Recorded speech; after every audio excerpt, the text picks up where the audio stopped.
রাজধানীর জগন্নাথ বিশ্ববিদ্যালয়, ঢাকা কলেজ ও সরকারি আলিয়া মাদ্রাসায় ছাত্রদল ও ইসলামী ছাত্র শিবিরের নেতাকর্মীদের মধ্যে বুধবার দফায় দফায় সংঘর্ষ হয়। হামলার জন্য পরস্পরকে দোষারোপ করেছে দুই সংগঠনই। এসব সংঘর্ষে উভয় সংগঠন অন্তত অর্ধশতাধিক আহত হয়েছেন। বিস্তারিত জানাচ্ছেন শেখর আজাদ। দিনভর জগন্নাথ বিশ্ববিদ্যালয়, ঢাকা কলেজ এবং সরকারি আলিয়া মাদ্রাসায় জাতীয়তাবাদী ছাত্রদল ও ইসলামী ছাত্র শিবিরের মধ্যে দফায় দফায় ধাওয়া পাল্টা ধাওয়া ও মারামারি হয়। পরিস্থিতি নিয়ন্ত্রণে সংশ্লিষ্ট এলাকাগুলোতে আইনশৃঙ্খলা বাহিনী মোতায়েন করা হয়। সকালে জগন্নাথ বিশ্ববিদ্যালয় মিলনায়তনে জুলাইয়ের আলোচনা সভা চলার সময় জকসু নেতারা বিভিন্ন দাবি সংবলিত প্লাকার্ড হাতে ঢোকার চেষ্টা করেন।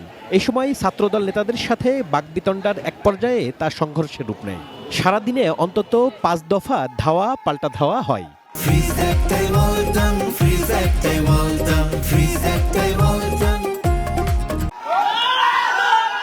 বিকালে বকশীবাজারে আলিয়া মাদ্রাসাতেও আবাসিক হলে আধিপত্য বিস্তারকে কেন্দ্র করে দুই সংগঠনের নেতাকর্মীরা সংঘর্ষে জড়িয়ে পড়েন। ঢাকা কলেজেও একই কারণে সংঘর্ষের সূত্রপাত হয়। পরে নিজেদের ক্যাম্পাসে এক সংবাদ সম্মেলনে জগন্নাথ বিশ্ববিদ্যালয় ছাত্রদলের আহ্বায়ক মেহেদী হাসান হিমেল দাবি করেন, ছাত্র শিবিরই আগে তাদের নেতাকর্মীদের উপর হামলা চালায়। এটাকে মব সৃষ্টি করে সেখানে ক্যাম্পাসে যেখানে অডিটোরিয়ামের প্রোগ্রাম হচ্ছে সেখানে আমাদের মেহমানদেরকে অপমান, অপদস্থ এবং মববাজি যে রাজনীতি শিবির কায়েম করেছে প্রত্যেকটি ক্যাম্পাসে, রুকিয়া বিশ্ববিদ্যালয় সহ এরই অংশ হিসেবে মববাজি করার জন্য তারা ক্যাম্পাসের গেটে অডিটোরিয়ামে যেখানে প্রোগ্রাম চলাকালীন সময় তারা এখানে অবস্থান নেয়। ওদিকে রাতেই বাইতুল মোকাররম উত্তর গেট থেকে বিক্ষোভ মিছিল করে ইসলামী ছাত্র শিবির। পরে কেন্দ্রীয় কার্যালয়ে আয়োজিত সংবাদ সম্মেলনে সংগঠনের নেতারা অভিযোগ করেন, ছাত্রদলই তাদের নেতাকর্মীদের উপর পরিকল্পিত হামলা করেছে। এই সন্ত্রাসীরা আজ উন্মাদ পাগলের মতো হয়েছে।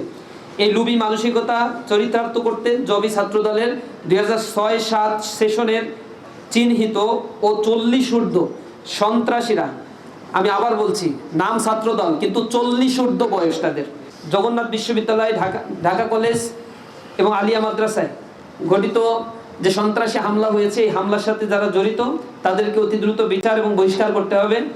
এসব হামলায় দায়ীদের বিরুদ্ধে ব্যবস্থা নেওয়ার দাবি জানিয়ে বুধবার সকালে কেন্দ্রীয় শহীদ মিনার থেকে রাজু ভাস্কর্য পর্যন্ত গণজামায়াত কর্মসূচি ঘোষণা করেছে ছাত্র শিবির। এবং এই গণজামায়াত থেকে শিক্ষার্থীদের পক্ষ থেকে, ইসলামী ছাত্র শিবিরের পক্ষ থেকে সরকারের প্রতি আজকের এই ন্যাক্কারজনক হামলার বিচারের দাবি জানাবো। Shekhar Azad, ATN news, Dhaka.